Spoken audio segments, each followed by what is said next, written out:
नमस्कार सभी साथियों को। स्वागत है आपका विजडम इंस्टीट्यूट लाइफ साइंसेज में। जूलॉजी के रिगार्डिंग काफ़ी क्वेरीज थी साथियों की, वेट भी था कि क्या कट ऑफ रहेगी। टाइम लगा क्योंकि हमने एनालिसिस जूलॉजी का मेरे पास डाटा आया नहीं था जिस डाटा से मैं थोड़ा अनुमान लगा सकूं। ठीक है, अब डाटा आया है चूँकि सभी साथियों ने कहा भी है कि भाई आप बताएं जूलॉजी का, तो मैं बिना देरी के हुए जूलॉजी का आपको बता देता हूँ। फिर मैं वीडियो से स्टार्ट करने से पहले ये कह रहा हूँ, ये मेरा खुद का प्योरली अजम्पशंस है, एनालिसिस है। कोई भी इससे ऑफेंड ना हो। ये कुछ बच्चों के लिए सही हो सकता है, कुछ बच्चों के लिए गलत हो सकता है। फाइनल आप रिजल्ट का इंतज़ार कीजिए, ठीक है। लेकिन चैनल के लिए मैं जब चैनल चलाते हैं तो आपको बताना पड़ता है कि आपका एनालिसिस क्या है, ठीक है। सेकंड, भाई एग्जैक्ट नहीं बता सकते लेकिन एक अनुमान लगा सकते हैं, एक अजम्पशन कर सकते हैं। मेरा अजम्पशन है, कोई सहमत भी हो सकता, सहमत नहीं भी हो सकता, सभी का स्वागत है, ठीक है ना।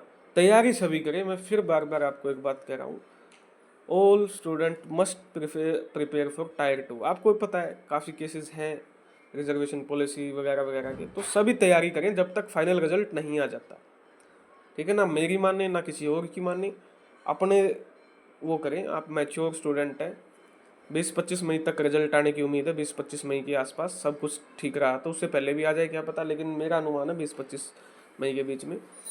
तो जल्दी आपका क्या आ जाएगा, रिजल्ट आएगा। कोई इसमें बड़ा आपका इशू नहीं है, क्लैरिटी जल्दी मिल जाएगी। उससे पहले ये थोड़ा सा एनालिसिस है, उम्मीद करता हूँ आप इस एनालिसिस को समझोगे। एनालिसिस का बेस क्या है, नंबर ऑफ कितने स्टूडेंट ने एग्ज़ाम दिया है, लेवल ऑफ एग्ज़ाम का है, पोल्स करवाए हैं आपके यूट्यूब पे या टेलीग्राम पे। उसके बाद 1-to-1 टॉक है, जूलॉजी के जो साथी हमारे जुड़े हुए हैं या जिन्होंने एग्ज़ाम्स दिया है, जो चैनल पे जुड़े हुए हैं या मेरे जो पर्सनल कॉन्टैक्ट है उनसे, ठीक है। तो लेवल ऑफ एग्ज़ाम आपको पता ही है, एक्सप्लेन करने की ज़रूरत नहीं है, ईजी टू मॉडरेट की तरफ जा रहा है, ठीक है। प्रॉब्लम यहाँ ये आती है, ईजी तो है लेकिन ईजी किसके लिए है, ईजी उसके लिए है जो बिल्कुल फ्री माइंड से गया है, जो डेप्थ में पढ़ के गया, जो बहुत मेहनत की तैयारी करके गया है, उसके लिए क्वेश्चन ईजी होते हुए भी मुश्किल हो गई क्योंकि वो डेप्थ में पढ़ा है। उसको उम्मीद थी कि स्टैंडर्ड का पेपर आएगा, हालांकि पेपर पेपर होता है। मैं क्वेश्चन पेपर पे क्वेश्चनिंग नहीं कर रहा हूँ, मैं बच्चों से जो मैंने बात की है उनके उनके व्यू आपके सामने रख रहा हूँ, ठीक है। देखने में ईजी है लेकिन जब करने बैठते हैं तो ईजी नहीं है, इतना ईजी नहीं है, ठीक है। आप कुछ स्टूडेंट है, 78 मार्क्स का भी स्टूडेंट है जानता हूँ मैं, और 64 के भी हैं, 66 के भी हैं, ऐसे स्टूडेंट्स तो हैं। बट वो इजी नहीं है कि बल्क में इजी हो। उम्मीद थी इजी है लेकिन जब आंसर क्या आई तो वो इजी नहीं रहा। तो ये भी है, लेवल ऑफ एग्ज़ाम है, 1-to-1 टॉक भी है। नंबर ऑफ स्टूडेंट बताए जा रहे हैं कि 2700 2800 से 3200 के बीच में स्टूडेंट हो सकते हैं। नंबर ऑफ स्टूडेंट भी है, वही सेम बोटनी वाला है। एक सीट पे कितने स्टूडेंट होंगे, एक सीट पे आपके 28 से 30 स्टूडेंट के लिए बीच में फाइट है। जनरल, ये जनरल फाइट है, मतलब ओवरऑल बता रहा हूँ। जनरल कैटेगरी की बात करेंगे तो बढ़ जाएगी, स्पेसिफिक कैटेगरीज पे आएंगे तो वो बढ़ जाएगी। अब दूसरा जो फॉर्मूला है रिजर्वेशन, उसके अभी पता नहीं है कौन सा लगेगा, वो तो रिजल्ट आएगा तब। अभी तक तो कैटेगरी टू कैटेगरी फॉर्मूला लगता था। जनरल से जिसने फॉर्म भरा है वो जनरल में आएंगे प्री स्टेज पे, और एससी से जिसने फॉर्म भरा है वो एससी में आएंगे, या बीसीए से बीसीपी में, चाहे उनके बेसिक जनरल से ज़्यादा नंबर हों प्री स्टेज में। 4 टाइम का फॉर्मूला, ब्रैकेटेड कैंडिडेट अगर आते हैं तो वो एक्स्ट्रा लिए जाएंगे। कम तो ले ही नहीं सकते, 4 से ज़्यादा ही लेंगे, लेने को सभी को भी ले सकते हैं, वो डिपेंड करता है कमीशन पे, ठीक है। और प्री में रिजर्वेशन के लिए प्रमोला रानी का केस था आपका, आपको पता ही है उसकी जजमेंट का। अब देखना है, वो तो रिजल्ट आएगा तब पता चलेगा कि कौन सा आपका लगेगा, ठीक है। मैं दोनों से मैंने कट ऑफ बना दी है आपकी जूलॉजी की। तो बात करते हैं जनरल की। जनरल की आपकी सीटें हैं आपकी 47। ईएसएम और पीडब्ल्यूडी मैंने इंक्लूड नहीं किए। 47 में से 5 से 7 सीटें उनकी जाएंगी जनरल की, तो लगभग 40 बचेंगी। फिर भी मैं इंक्लूड नहीं की, चलो कोई बात नहीं, क्योंकि एग्जैक्ट डाटा है नहीं। तो 47 सीटें टोटल। उम्मीद है 188 से लेकर 200 स्टूडेंट का क्या होगा, चयन होगा नेक्स्ट प्रक्रिया के लिए। अगर कैटेगरी टू कैटेगरी बच्चे बुलाते हैं तो 62 से 64 कट ऑफ रहने की उम्मीद है जनरल कैटेगरी की आपकी, 62 to 64। और प्री में रिजर्वेशन मिलता है तो कट ऑफ डाउन आएगी आपकी, ठीक है ना। आओ, क्या नाम है ये आपका, उल्टा बता दिया मैंने। अगर आपका कैटेगरी टू कैटेगरी यानी जनरल के बच्चे को जनरल में उठाया जाता है तो जो कट ऑफ है वो कितनी रहेगी, 59 से लेके 62 के बीच में रहेगी।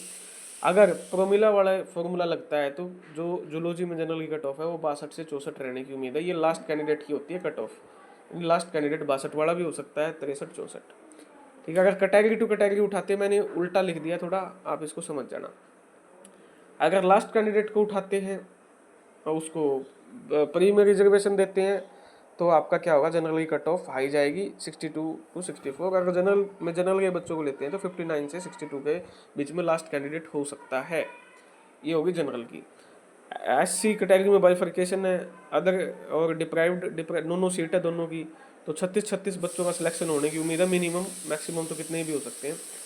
तो उस हिसाब से जो है आपका, अगर सिर्फ और सिर्फ आपका कैटेगरी टू कैटेगरी उठाते हैं डीएससी में, डिप्राइव्ड एससी में, तो 47 से 49 के बीच में कट ऑफ रहेगी। अगर प्रोमिला वाला फॉर्मूला लगता है तो 45 से 48 कट ऑफ रह सकती है, यानी 45 मिनिमम जिसके नंबर है उसका भी नंबर आ सकता है। ओएससी अदर में आपकी कट ऑफ क्या रहेगी वो भी मैं आपको बता देता हूँ। अगर आपका कैटेगरी टू कैटेगरी लगता है तो 52 से 54 आपकी कट ऑफ रह सकती है। ठीक है, अदर शेड्यूल्ड कास्ट में जो है, और प्रोमिला वाला लगता है तो 49 से 51 के बीच में आपकी कट ऑफ रहने की संभावना है। ईडब्ल्यूएस की सीटें कितनी है आपकी, 9 है, 36 आपका सिलेक्शन होगा या उससे ज़्यादा हो सकता है। कट ऑफ रहेगी आपकी, अगर कैटेगरी टू कैटेगरी आपका चयन होता है तो 47 से 60 के बीच में कट ऑफ रह सकती है, ऊपर भी जा सकती है, लेकिन यही है क्योंकि मोस्टली डब्ल्यूएस वालों ने जनरल से फॉर्म भरा है तो वो रेसिप्रोकल कट ऑफ डाउन आने की उम्मीद है। अगर प्रोमिला वाला केस लगता है तो 55 से 58 के बीच में कट ऑफ रहने की उम्मीद है। अब बात करते हैं बीसीए की। बीसीए की सीट 10 है, 40 मिनिमम कैंडिडेट आएंगे। तो बीसीए की जो कट ऑफ है आपकी, अगर कैटेगरी टू कैटेगरी फॉर्मूला लगता है तो 57 से 59 के बीच में, अगर प्रोमिला वाला लगता है तो 56 से 59 के बीच में रहेगी। ठीक है, उसके बाद बीसीबी में आपकी क्या रहेगी, 7 सीटें हैं, 28 बच्चे बुलाने हैं, काफ़ी हाई कट ऑफ जाने की उम्मीद है। लेकिन मोस्टली बीसीबी के जो स्टूडेंट है उन्होंने जनरल में फॉर्म भरा होगा, वो एक उम्मीद मैं कर रहा हूँ और ऐसा होता देखा है मैंने। अब पीजीटी की जो भर्ती थी उसमें ऐसा ही हुआ है। ठीक है ना, डर में उन्होंने कम सीटों के डर में जनरल में फॉर्म भर दिया, तो अब की बार पीजीटी की बीसीबी की कट ऑफ डाउन थी। लेकिन फिर भी बीसीबी में 7 सीटें, 28 शॉर्ट लिस्ट होने की उम्मीद है, 63 से 66 रहेगी अगर BCB category two category student का चयन होता है। अगर प्रोमिला वाला केस लगता है, प्रीमियर रिजर्वेशन मिलता है, तो बीसीबी की 58 से 61 कट ऑफ रह सकती है। तो मैंने सभी कैटेगरी की कट ऑफ बताने का आपको प्रयास किया। ठीक है, सच्चाई मैंने आपको सामने रख दी है। ठीक है, सभी बच्चे अच्छे से तैयारी करें। आपने अपनी मेहनत से, एफर्ट से एग्ज़ाम दिया है, अब अपने मन में कोई कुलमलाट ना रखें। ठीक है, रिजल्ट आएगा उसके बाद अपना एनालिसिस ज़रूर करें कि कहाँ कमी रही है, कहाँ चूक हुई है, और आगे बढ़े जीवन में। ठीक है, मुझे पता है कि भाई नौकरी कितनी इम्पोर्टेंट है। ठीक है, गवर्नमेंट जॉब, और ये तो एक गजेटेड है, बी ग्रुप की है, और आपकी 80,000 रुपये तनख्वाह है। इसकी असिस्टेंट की तो बहुत ज़्यादा है, लाख के करीब है। ठीक है ना, पीजीटी की 80 लाख आती है, कट कटा के आपकी 72-71 हज़ार रुपये आती है। तो मैं समझ सकता हूँ आपका ज़रूरी है, और एफर्ट करते हैं तो वो चाहिए, लेकिन स्ट्रेस अपने आप को नहीं देना है। आगे आपके पास डीएसएस भी है, DSSS भी, उसके अलावा आपकी हरियाणा में वैकेंसी आएंगी, HKRNI का ऑप्शन आएगा आपके पास। ठीक है, तो उसमें ट्राई कीजिए, और किसी को किसी भी प्रकार की मदद चाहिए तो मुझे आप ज़रूर याद कीजिए, मैं जितनी हो सके आपकी मदद करूँगा। किसी को मतलब जॉब की कुछ है उसको भी बताएंगे कुछ। ठीक है ना, तो या कोई और प्रॉब्लम है फाइनेंशियल या किसी भी प्रकार का कोई समस्या है, ठीक है ना, तो वो करेंगे कोशिश। और एक मुहिम बाकी हमारे हरियाणा के मुख्यमंत्री सैनी ने भी की थी, जो नौकरी लगा है, जो भी साथी वो अपने समकक्ष, अगर कोई अनमैरिड है जिसने शादी नहीं की है, तो वो कोशिश करे कि भाई जो पढ़ लिख रहा है अभी तक, जिसको जॉब नहीं मिली है, उससे शादी करे।